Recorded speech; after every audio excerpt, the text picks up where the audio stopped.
Okay, thank you, praise and worship team. Yeah, but with worship songs. Again, welcome everyone to our Sunday worship service. It's the last Sunday of the month, right? So next month, I think it's already April. Pero sa labas, ang lamig pa rin. Still pretty cold, right? So it's the 30th day of March 2025, and like what I've said, it's the last Sunday of the month. Okay, so like what I've said, for several weeks, we've been dealing with the theme for this month, and that is about, okay, let me see if it's working. I tested it already a while ago, so there we go. And that is about strengthening the church. And that is in line with the anniversary we had last March 9, right? Yung, the theme of the month. And that was also the theme for our 9th year, from March 9 on our 11th year. And today we're going to continue with that subject. We will proceed more to talk about the subject of the church. Yeah. Okay. Strengthening the church. And we will continue with our study in the book of Revelation. I remember we started this series in the beginning of the year, in the second Sunday of the year. And then we had our second part last 2 weeks ago. That is part 2. And this afternoon we will continue with our third part. Okay? So again, our goal is to learn and list down some of the lesson principles we could learn from the letters of John to the 7 churches provided by the Lord Jesus, right? So this is our goal. We want to understand the lesson from these 7 churches.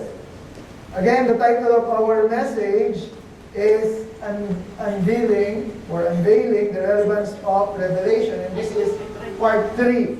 Lesson from the 7 churches on the book of Revelation. And as always, let's open this first in a word of prayer. Pray muna tayo. Tayo sandali. It's okay. Let's pray.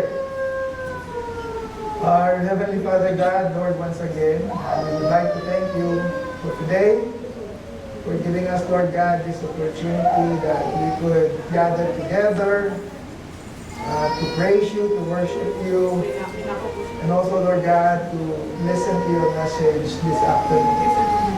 Lord, we pray that you will be the one to guide us, lead us on this study. And we pray, Lord God, that as we listen to your word, we open our hearts and our mind, that we will be able to understand your message for us this afternoon. We entrust everything to you, and this is our prayer in Jesus' name. Amen. Okay. So, I would like to think that for now, I think we are already familiar with the important background surrounding the book of Revelation. I think I've discussed that twice already. You know,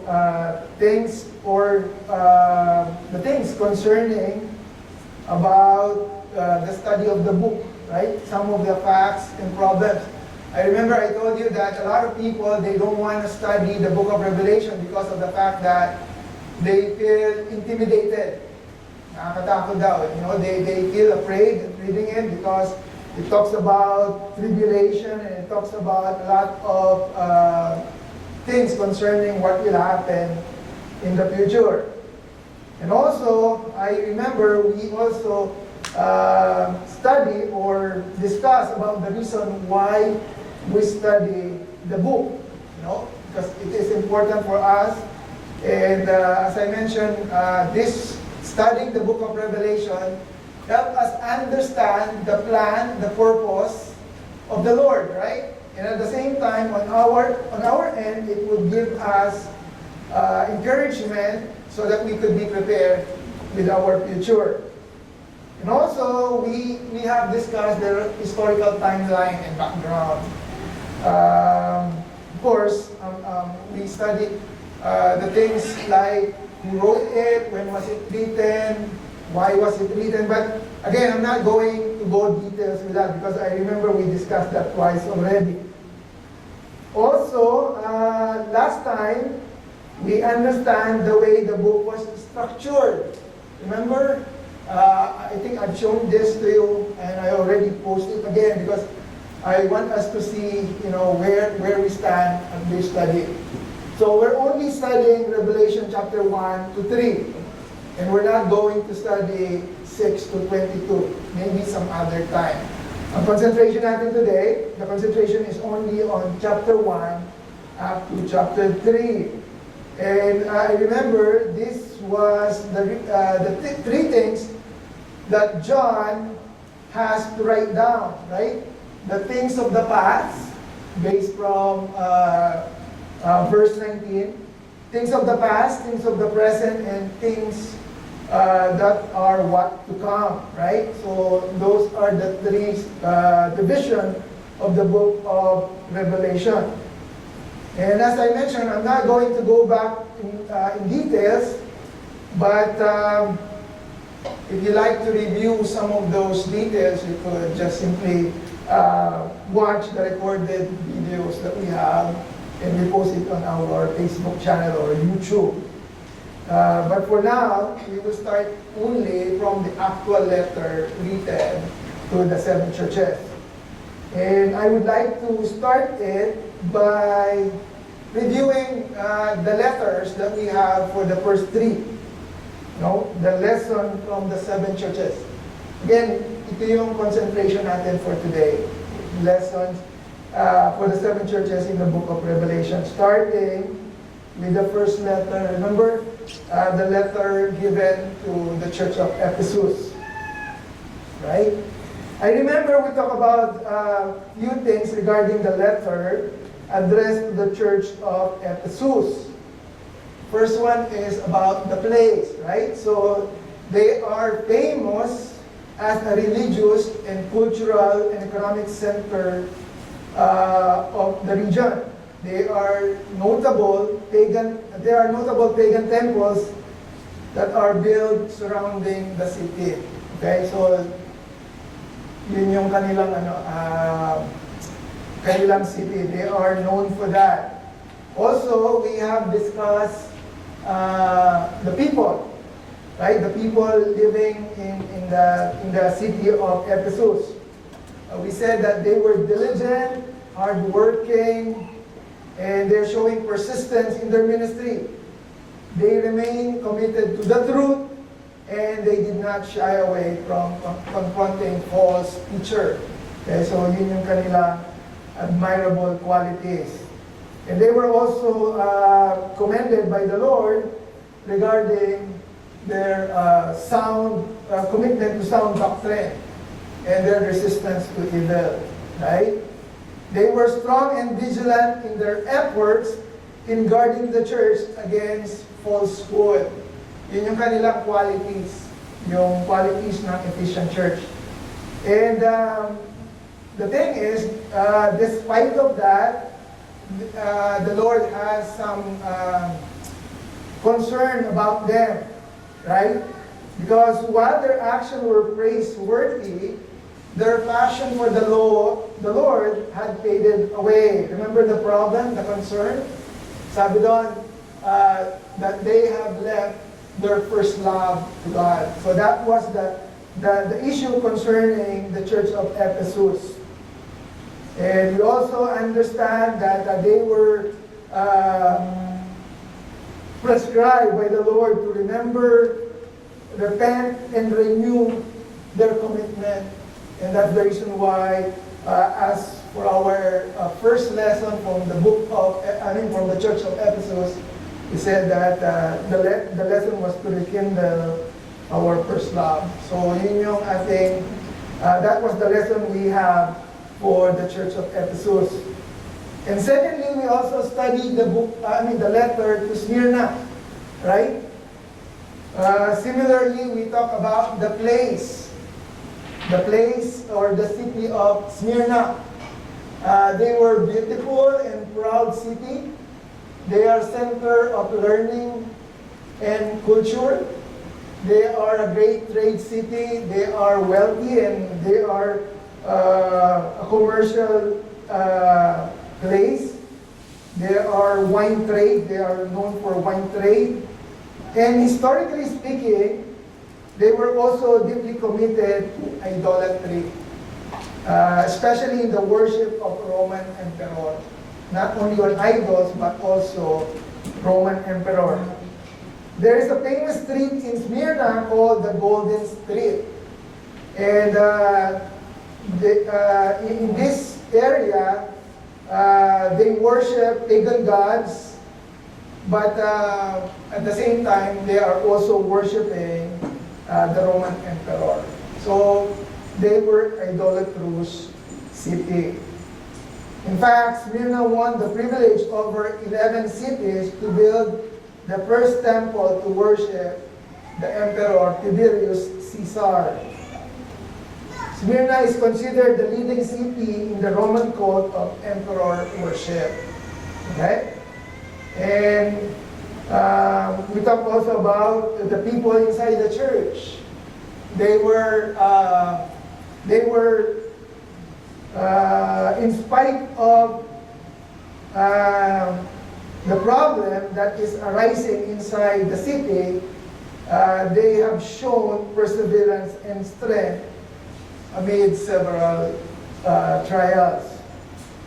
They face relentless persecution, enduring not only physical hardship, but also slander and economic depression.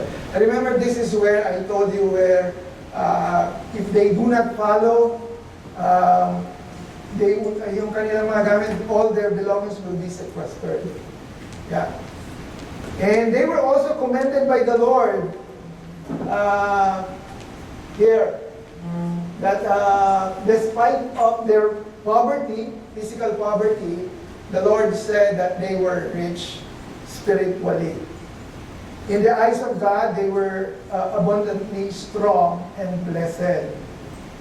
And unlike the other churches in Revelation, Smyrna received no rebuke. They were not rebuked by the Lord. Instead, the Lord Jesus offered them reassurance and encouragement. And this is what the Lord prescribed them to do. For them not to be fearful, and at the same time that they remain faithful. So lesson number 2 from the church of Smyrna: be fearless and faithful in suffering. We're just only reviewing, the things that we have covered last time. And I think we end up in the church of Pergamos, right? Or Pergamo. In some Bible they said Pergamo. Again, who are the people living in Pergamum? What is their status? Well, Pergamum is known for a political capital of Roman province. Yung iba, they were center for education and culture, but Pergamum, it's like the political city. Like here, I think it's in Ottawa where we have the place for where the government, ang tawag sa kanila, mga prime minister, so doon sila. So similarly, Pergamum is like that. Saan pa kilala ang Pergamum? Where does Pergamum known for? Actually, Pergamum was also nicknamed as Satan's city. Where can we find that? Here, because the Lord Jesus Christ himself described the city as Satan's throne. Okay? Pergamos or Pergamum was nicknamed Satan's city because of its paganism and idolatry. In fact, Zeus, or the goddess of Zeus, yung kanilang Roman idol, it was they have this altar built in the Acropolis, and it was famous and as the only altar in the world. It has 100 square feet and 40 feet high. So malaki yung kanilang yung altar na pinatayo for Zeus. What else? About the church. What can we say about the church or the people in Pergamo? So here, despite the fact that they lived in such a difficult city, the Christians of Pergamos held fast of their faith in Jesus. Okay? And they demonstrate conviction and courage by its mere existence. Ibig sabihin, yung kanilang faith hindi nagwe-wave. No? Despite of the problems, they remain faithful. And their commendation here, the praise. The Lord said that despite of this, they hold firmly to His name. And they did not deny the faith that they have on the Lord Jesus Christ. So that was the commendation. But still, there are two things that Jesus have against them. They hold the teaching of Balaam, and also they hold the teaching of Nicolaitans. Remember Balaam and Nicolaitans, right? Balaam, remember in Numbers chapter 22, verse 24 to 31, Balaam combined the sins of immorality and idolatry to please Balak. Remember, si Balaam was one of the prophets of the Lord, and Balak asked him to curse the Israelites. But eventually Balaam compromised, right? So, and that's the reason why eventually he was punished for that. And also the Nicolaitans, they were also known for being a separatist, right? And according to ancient commentators, the Nicolaitans also approved of immorality. Okay? And the prescription for them is similarly to repent, right? Because they were too tolerant in accepting false doctrine and immoral living in their city or in their church. And that is the reason why they were prescribed. And this is the lesson we learned from the church of Pergamos. And that is, do not compromise. Okay? So that is where we left last time, right? So we finished the church of Ephesus, Smyrna, and Pergamos. Hopefully today we will discuss about the church of Thyatira and Sardis. Hindi ko na binalikan in details yung mga tatlong churches kasi masyado nang magiging details, masyado nang mahaba. It's gonna be too long. So if you want to, if you missed those lessons, you could just review some of the recordings that we have.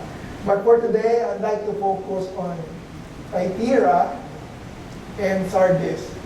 Did I pronounce it right? Thyatira and Sardis, right? Those are the fourth and the fifth church. Remember, there are 7 churches. So we finished the first 3, and now we're going to continuing with the church of Thyatira, Thyatira. And if you have your Bibles with you, this time we start. This is where we start. I'd like you to open it in chapter 2 of Revelation, and let's read verse 18 to 29. Now, the church of Thyatira is described as a corrupt church. So, actually, I have it on the board, and just simply follow along with me. Okay? So, let me read it. Verse 18.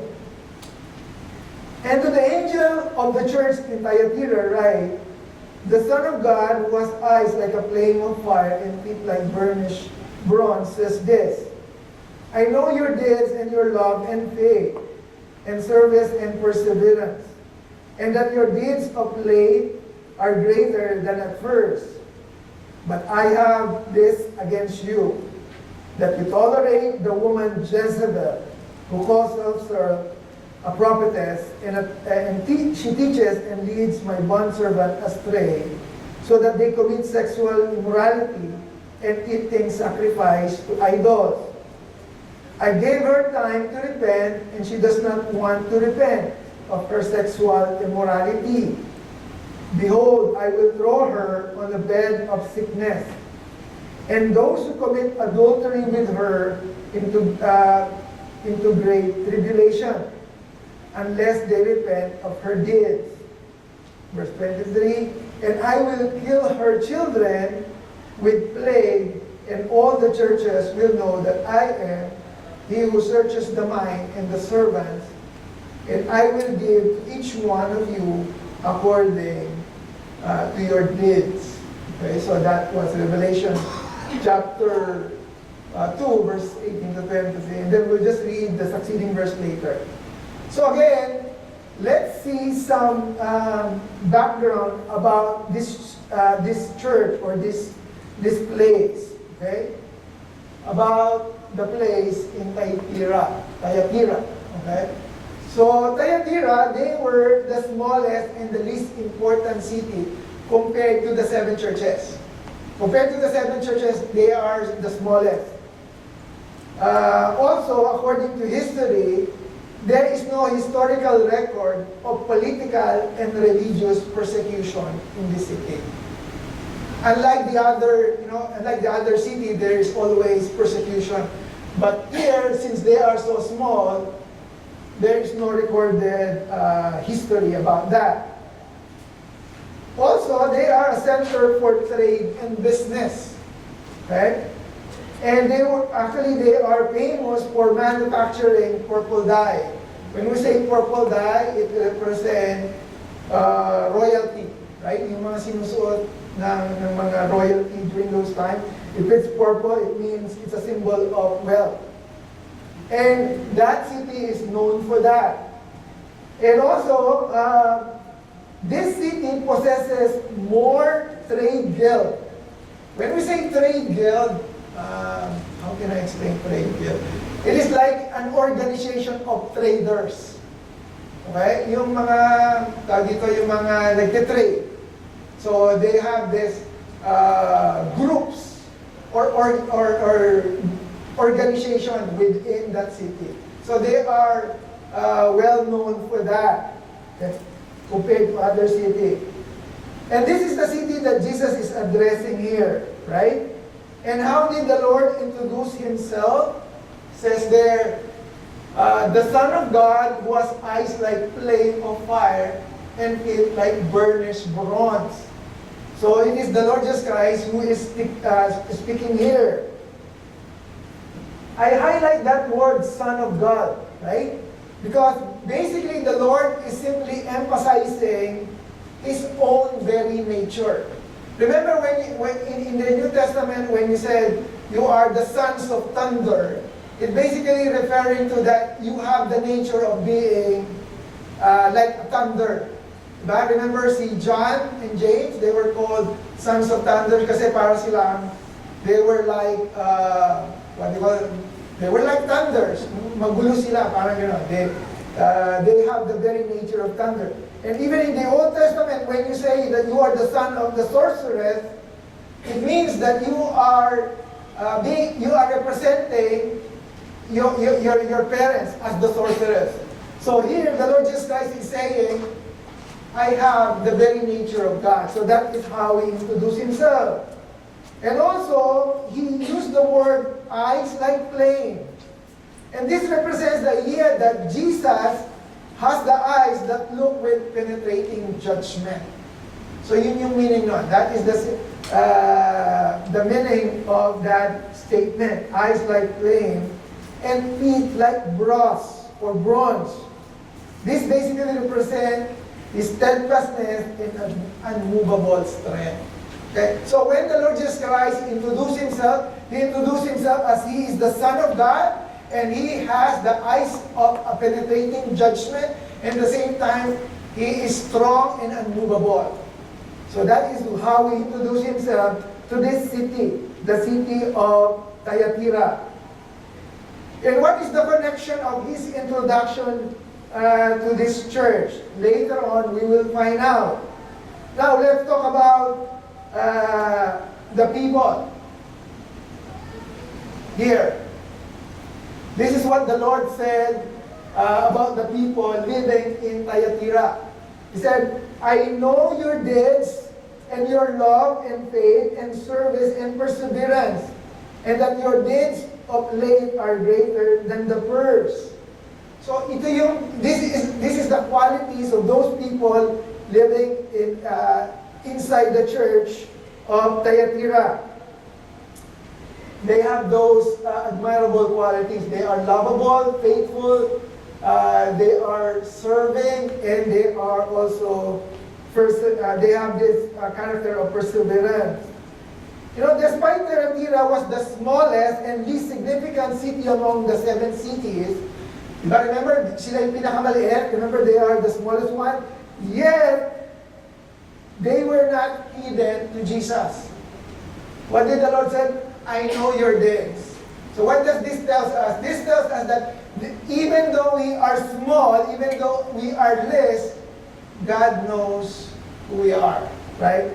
And just like the city or the people in Thyatira. Jesus said He knows them and He is aware of their work, right? Their love, service, faith, and their patience were their great essential qualities. Something to be considered as a model for others, right? So yan yung kanilang qualities. Okay? And they have the love of the Lord and one another. Okay? Our deeds, it says there, your deeds of late are greater than the first. Okay, what does it mean? It means that not only that they have those characters, but at the same time, they have them in increasing measure. Right? Ang sabi doon, yung mga gawa ninyo, your deeds of late are great. How can I say? Your works today, meaning right now, is better than the works you did at first. Ibig sabihin, nag-i-improve. Your works are improving. Your works are progressing. And those were the commendable qualities of these people in the church of Thyatira. But there is a problem. Now, all these churches have a problem. And similar to us, right? What is their problem? Here. But I have this against you, that you tolerate the woman Jezebel, who calls herself a prophetess, and she teaches and lead my bondservant astray, so that they commit sexual immorality and eat things sacrificed to idol. Okay. May problema. There is a problem. Despite of the good thing that Jesus saw in the church of Thyatira, there were significant problems here. They allowed this woman Jezebel, right? She was the cause, right? They allowed this woman Jezebel to influence the church to commit sin. Okay, so she was the root of the problem, the root cause. I think you have heard this in some teachings about the spirit of Jezebel.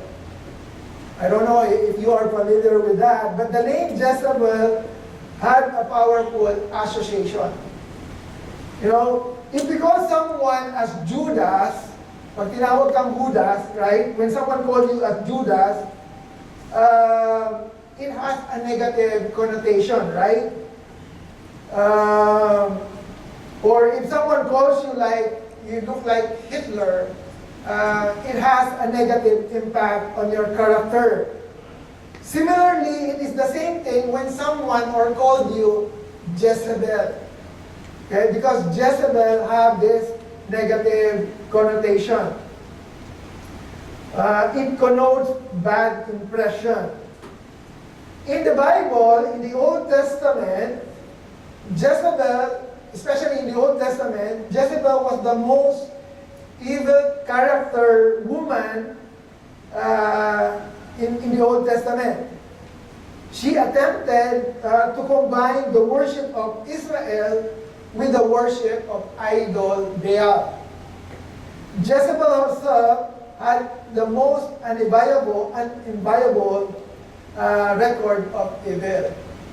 Sabi nga, she's the most wicked woman in the Old Testament, according to some commentators. Here, Jezebel. Actually, Jezebel was the queen of King Ahab. Remember during the divided kingdom, right? Northern kingdom and the southern kingdom. So on the northern kingdom, there's this one king, King Ahab. And you remember the description about King Ahab? King Ahab is the worst king that exists during his time. No one is bad compared to him.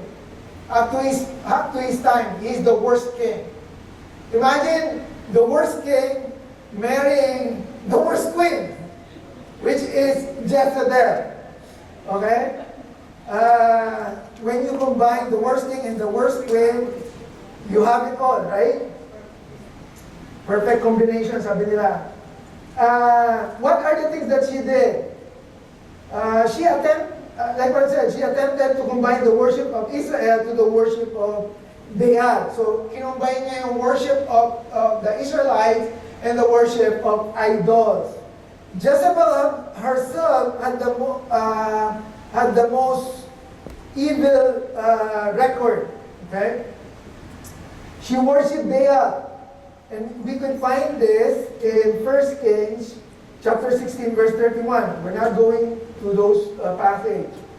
I'm just simply going to tell you what she does. She fed and cared for 850 false prophets of Baal and Asherah. So, inalagaan niya daw. He took care of 850 false prophets of Baal and Asherah. Also, she urged the king Ahab, her husband, the most wicked king of northern Israel, to do evil in the sight of God. So, parang she influenced his king to become more wicked. Meron pa salitang more wicked. Parang in-influensya niya yung kanyang asawa na maging worse, right? Look at this. She murdered many God's prophets. 1 Kings 18, verse 4. She plotted the murder of godly Naboth so that Ahab could possess his vineyard. Okay, so minurder niya yung isang vineyard owner so that his husband, King Ahab, could possess it. Ganun siya kasama. She vowed to kill Prophet Elijah after Elijah executed her false prophet on Mount Carmel. Remember when King Ahab was, when Elijah was summoned by King Ahab, they have this competition. Yung prophets of Jezebel and prophets of Elijah. Naglaban sila. They compete. And of course, they lost. Yung prophet ni Jezebel, the prophet of Baal and prophet of, the prophet of Baal and Asherah, they lost. And after they lost, what happened? Jezebel vowed to kill Prophet Elijah. Kasi tinalo mo kami, papatayin kita. That's what Jezebel won. Pinalo niya to execute her in Mount Carmel after losing on the fight. So, Jezebel was a wicked lady in the Old Testament. Let's look at her character. I want us to understand the character of this Jezebel. Okay? Kasi this is what the problem in the church of Thyatira. They have a woman called Jezebel. And of course, the Jezebel of the Old Testament is different from the Jezebel of the New Testament in Revelation. But what they're saying is that the spirit of the old Jezebel is being practiced by this new Jezebel in the church of Thyatira. Right? And let's see, what is the characteristic of this Jezebel? Number one, she is controlling and manipulative. Ganon siya. Using her influence to control others.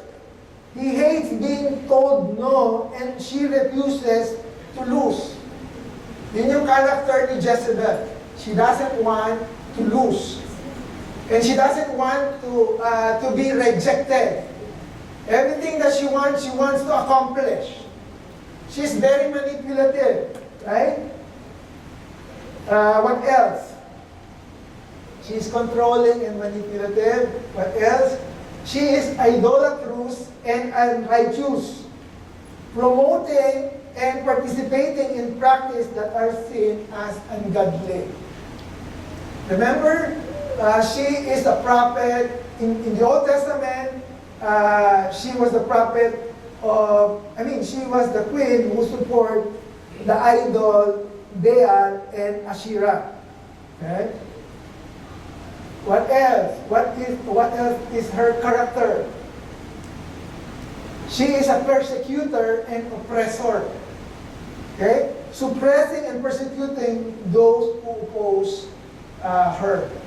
Pagka kinalaban mo siya, lagot ka. Diba? Parang ganon.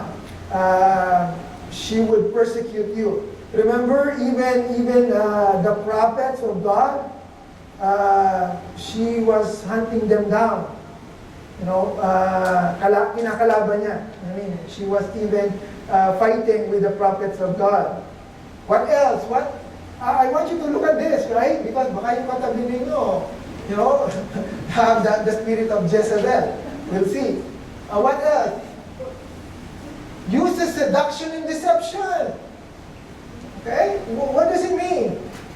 She uses her charm and deceit to gain power or influence. That is her character. Ginagamit niya yung kanyang charm, physical appearance. Madalas siya magpa-cute.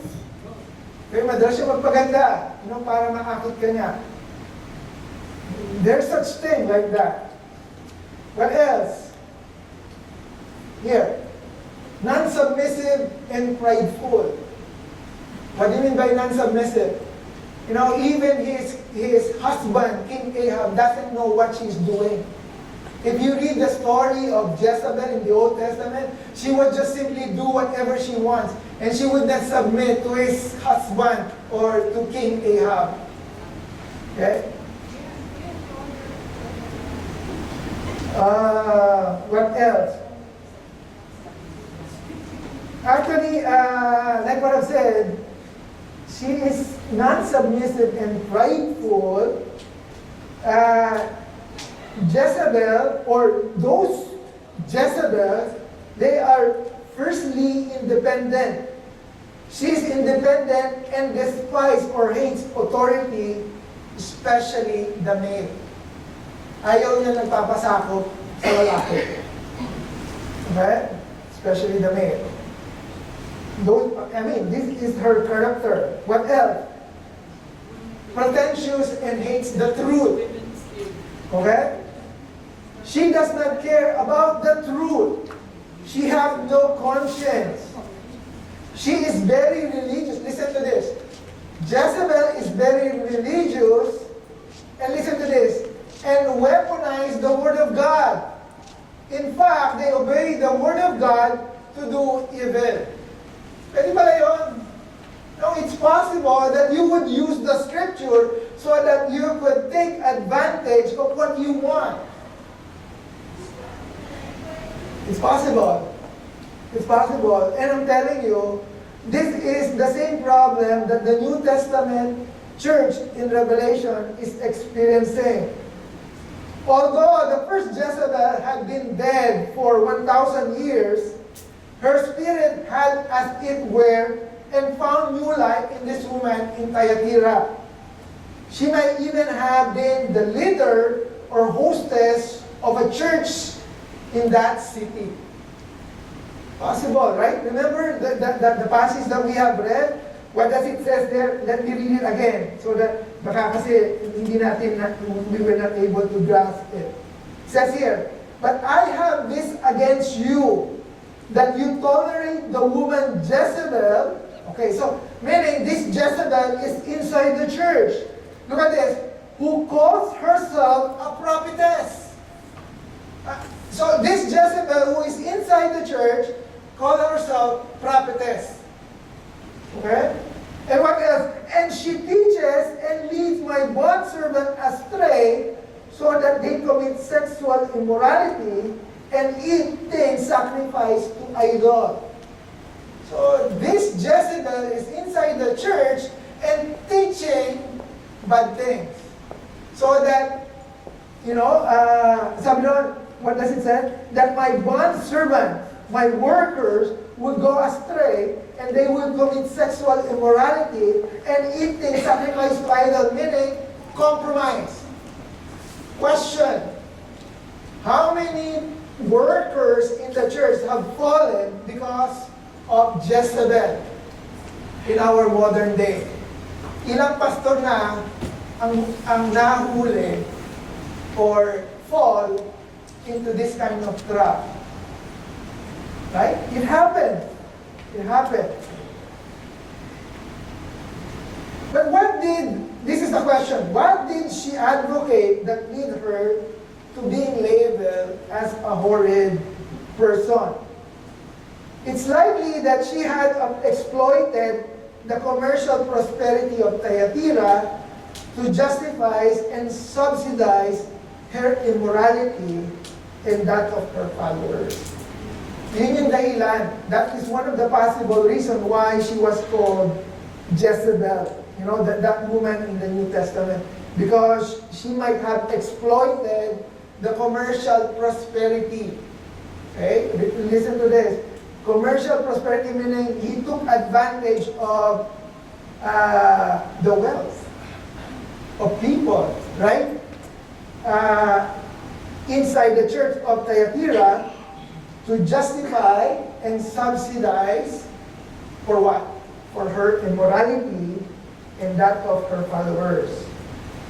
In fact, in some ancient Greek manuscripts, that phrase, that woman Jezebel, when you hear that word, that woman Jezebel, it connotes or it means or it represents your woman Jezebel or your wife Jezebel.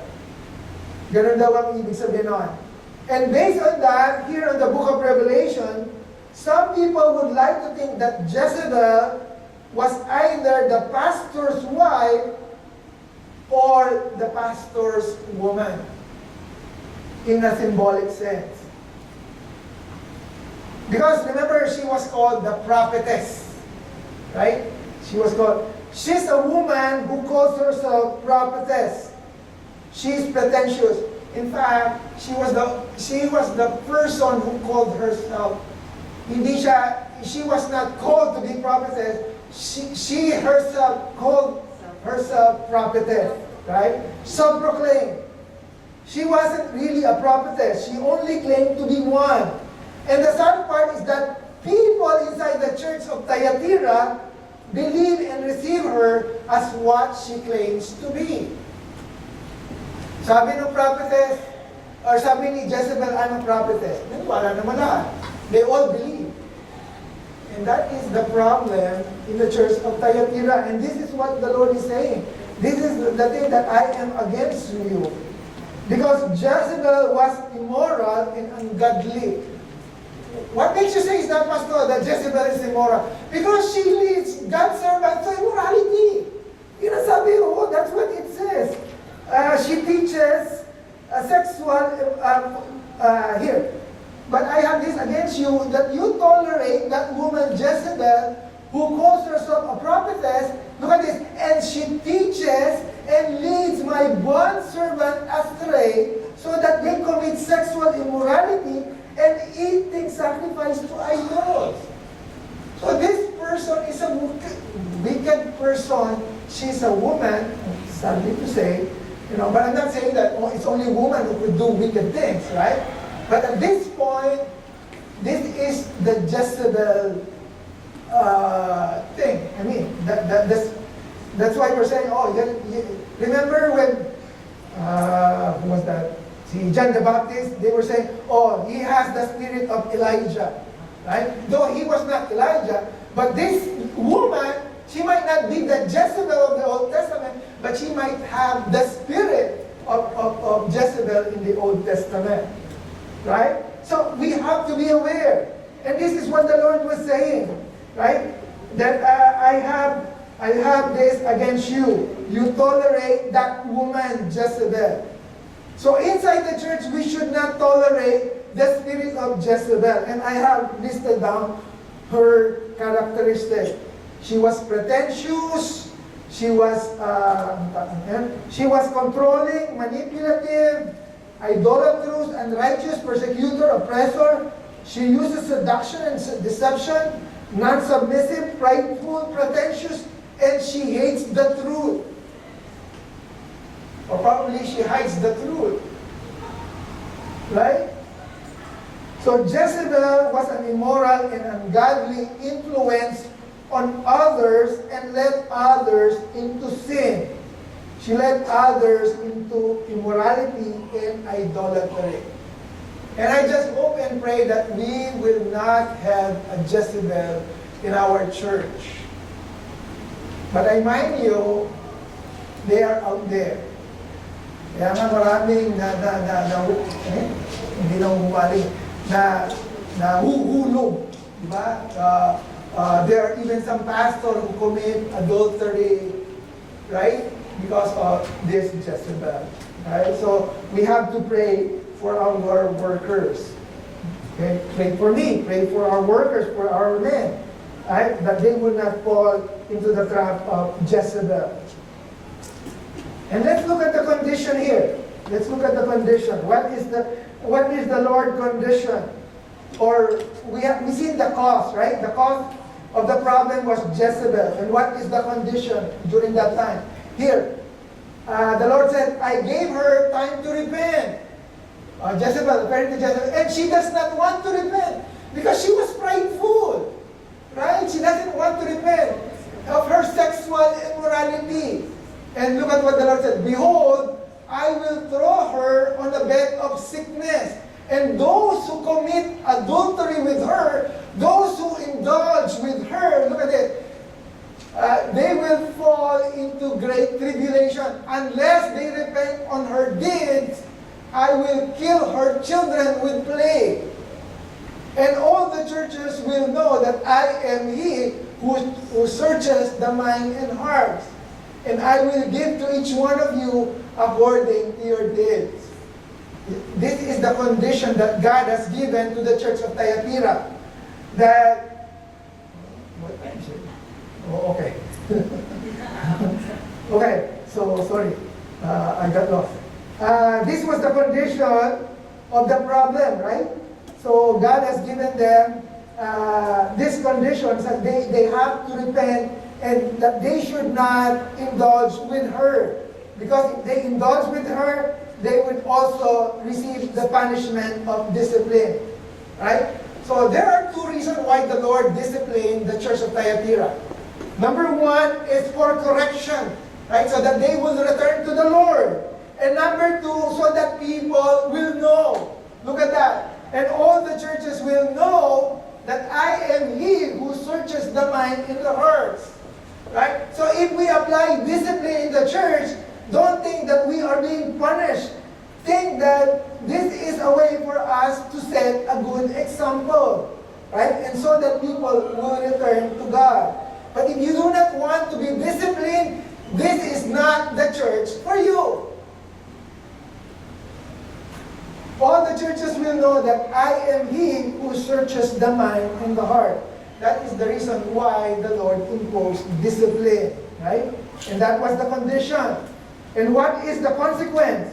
What is the consequence here? Verse 24. But I say to you, the rest who are in Thyatira, look at this, who do not hold the teaching, which teaching? Who have not known the deep things of Satan, referring to the deep things of Satan, as they call it, I place no other burden on you.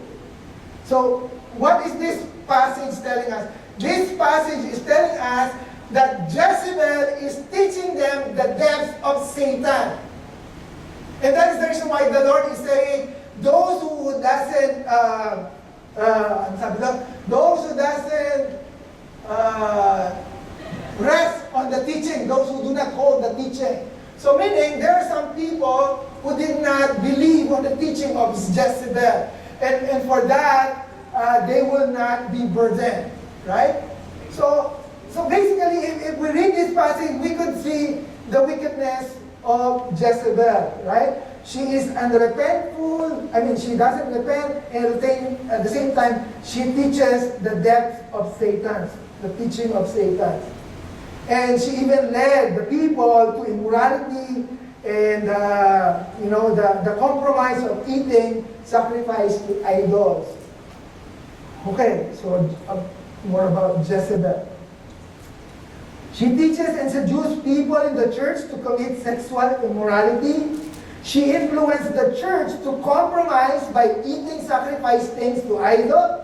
She is prideful and unrepentant. In fact, according to biblical history, because of those trade guilds, remember the trade guilds?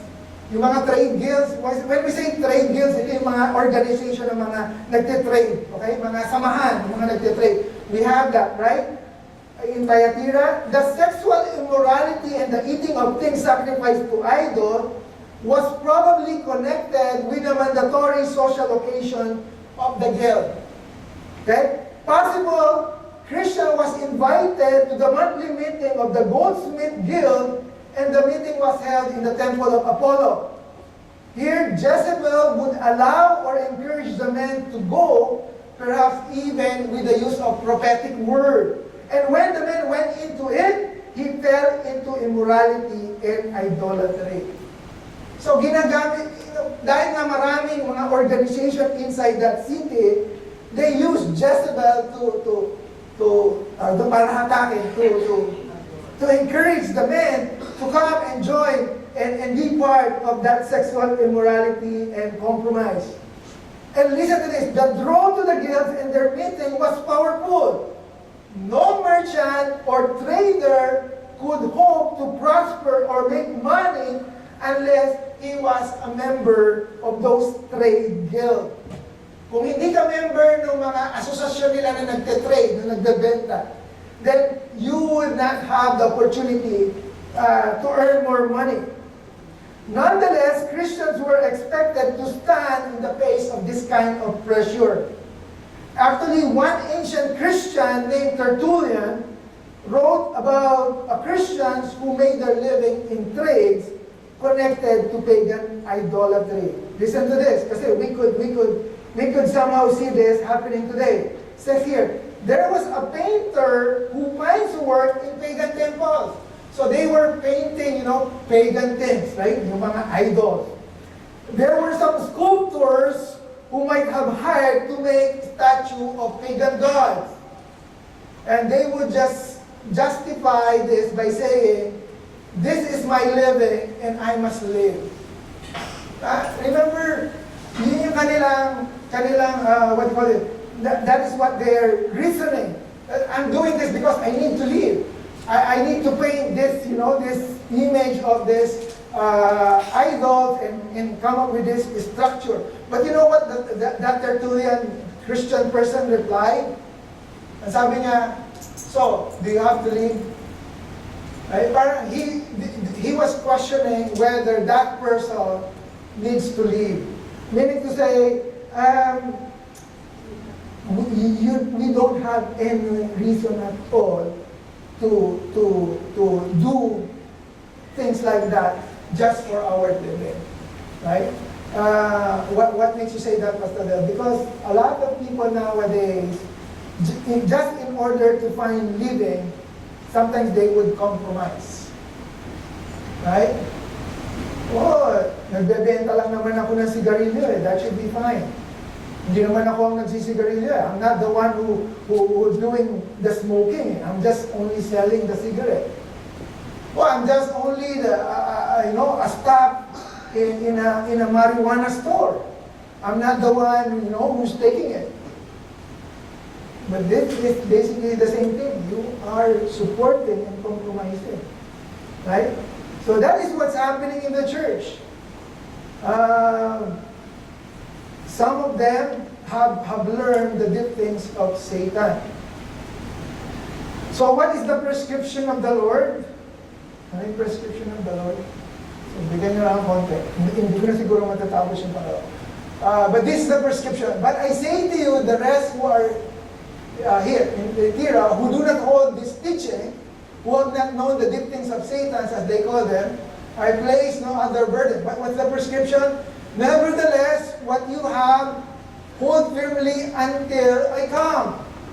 And that no one, and the one who overcomes, and the one who keeps my deed until the end. So basically what the Lord is saying here is that you have to hold fast. Right? And that you need to overcome and to keep your deeds, your good deeds, until the Lord comes. And what was the promise? If you hold firm, here, I will give him authority over nation, and he shall rule them with rod of iron. The vessel of water are shattered, as I also have received authority from my Father. And look at verse 28. And I will give him the morning star. What does that morning star refers to? Actually, in Revelation chapter 22, verse 16, the morning star was Jesus Christ himself.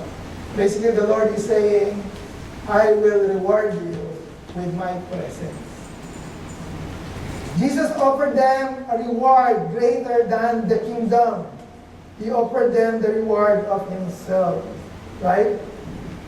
And what lesson can we learn from this church of Thyatira? Don't be Jezebel. No. Be strong and steadfast in temptation. Kasi there would be temptation even within the church. The reason why I pointed out, the lady Jezebel, so that we could assess, that there are some who might miss. What time is it? I'm very sorry. Tama ba yan? Okay. Hindi na-aabot yata sa pangalawa. Sayang. Next time. Okay, next time. Sabi ko, part 4 lang, magiging part 5 pa. Okay, that's fine. Siguro next time, I'm not going to review the whole thing. I'm just going to start with number 5. Because I think you already know. Okay? Again, the intention was for us to understand the letters to the churches in Revelation. Because every letter has a lesson that we could learn. Okay? So let's pray. Heavenly Father God, Lord, once again, we are so thankful, Lord God, for this time, for allowing us, Lord God, to understand the passage of the Scripture, Lord God, specifically the letter that you have given to the 7 churches in the book of Revelation. Lord, help us, and we pray, Lord God, that we will not be like those churches, Lord God, who would be deceived, that will be manipulated, Lord God, by certain individuals.